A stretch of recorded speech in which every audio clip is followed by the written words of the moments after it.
আমার বিয়ে হয়েছে তার নাম হচ্ছে ম্যাগজিন শেখ, এবং আমাদের বিয়েটা হয়েছে তার উকিল ভাগ্নি আমার পাশের বাড়ি নাম হচ্ছে শালিমা, তার মাধ্যমে। তাদের দুজনের প্ররোচনার শিকার আমি।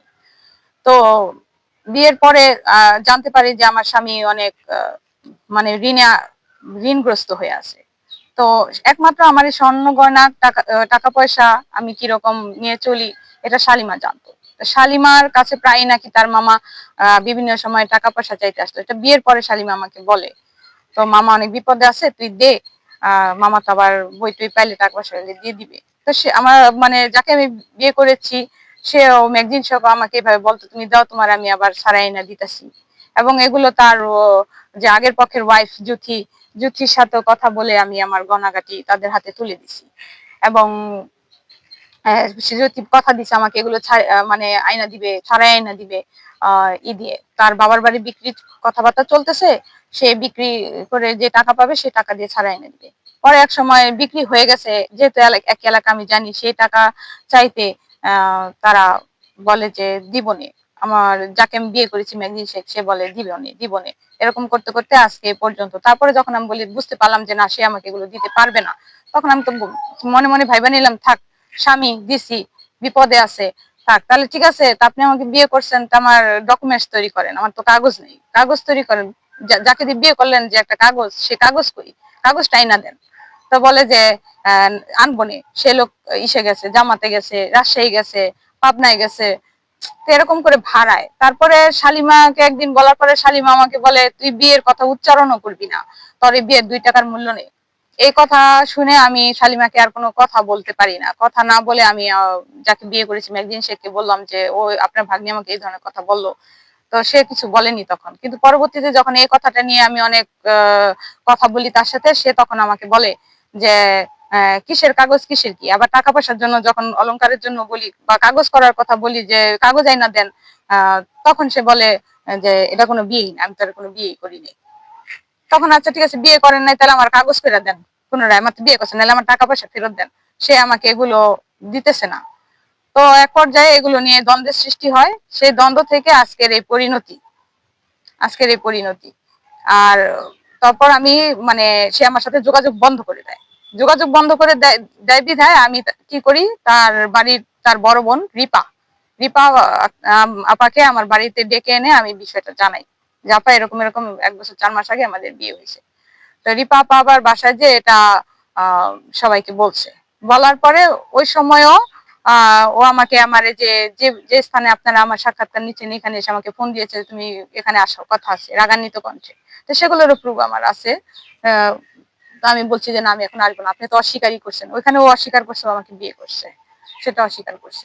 পরবর্তীতে এরকম অনেকদিন এগুলো নিয়ে অনেক দ্বন্দ্ব চলার পরে এক সময় ও চাপে পড়ে স্বীকার করছে যে ও আমাকে বিয়ে করছে। এখন এলাকাবাসী সবাই জানে আমি ও আর আমি বিবাহিত।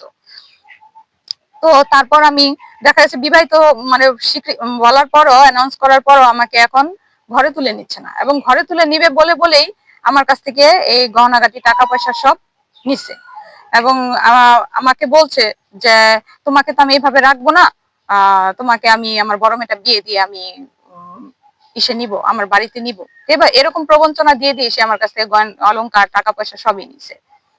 তো তারপর তার ভাবগতি ভালো না দেখে, তার এরকম রুষ্ট আচরণ দেখে, আমার সাথে যোগাযোগ বিচ্ছিন্ন হওয়া দেখে আমি ফেব্রুয়ারি 9 তারিখে কোর্টে একটা মামলা দায়ের করি।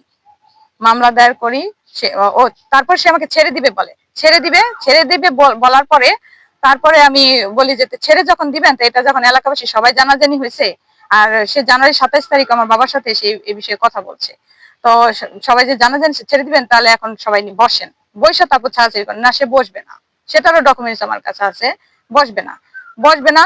তারপরে আমি বলছি যে না বসলে তাহলে তো এটা আমাকে আইনের পথ নিতে হবে। তখন বলছে তুমি যা পারো করো।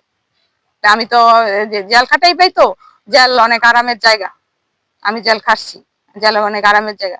ঠিক আছে, আপনার আরামের ব্যবস্থা আমি করবো। তারপর বলে আমি তাকে রেখে চলে আসছি, মানে মির্জাবাড়ি আমাকে খবর দিয়ে নিছিল, তালতলা মির্জাবাড়ি, ওখানে নিয়ে কথা বলছে। তো যাই হোক, তারপরে আমি 9 তারিখে মামলা দায়ের করি।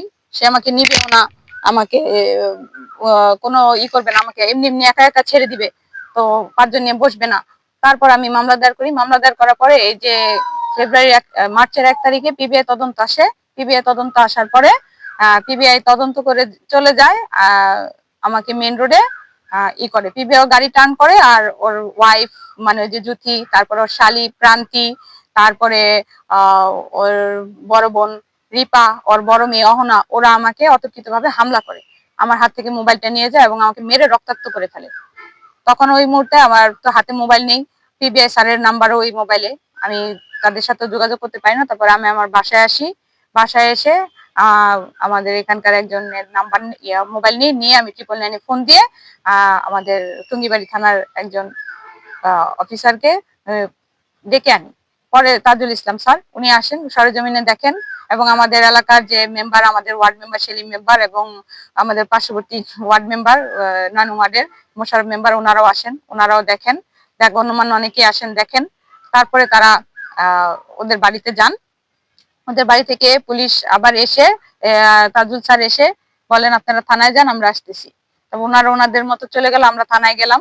তারপরে ওই যে হসপিটালে গেলাম, হসপিটালে যাওয়ার পর হসপিটালে কাজ শেষ করে এসে চিকিৎসা নিয়ে তারপর আবার থানায় গেলাম। পরে আমাকে মামলা নেওয়া হলো না, থানায় আমার মামলা নেওয়া হলো না, শুধু সাধারণ একটা জিডি করে দিল। জিডি করে দেওয়ার পরে পরের দিন আমি কি করলাম, আবার কোর্টে চলে গেলাম। কোর্টে যেয়ে আমি আবার একটা মামলা দায়ের করে দিচ্ছি। দেলোয়ার হোসেন, ওর বড় ভাই যে দেলোয়ার হোসেন, সে বলছে ও সেটার ডকুমেন্টস আমার কাছে আছে, যে সে আগে যখন ঘটনাটা জানার পর, আমরা বিবাহিত বিয়ে হয়েছে জানার পর, সে বলছে যে ওরে যেখানে পাবো কুত্তার মতো পিটাবো। তো সেদিনই সেই কাজটা তারা করছে এবং দেলোয়ারই হুকুম দিয়েছে যে ওর মামলার সাথে মিটাই দেয়, এর জন্য ওরা অতর্কিত ভাবে আমার উপর হামলা করে। তো যাই হোক, এদের নামে আমি মামলা দায়ের করি।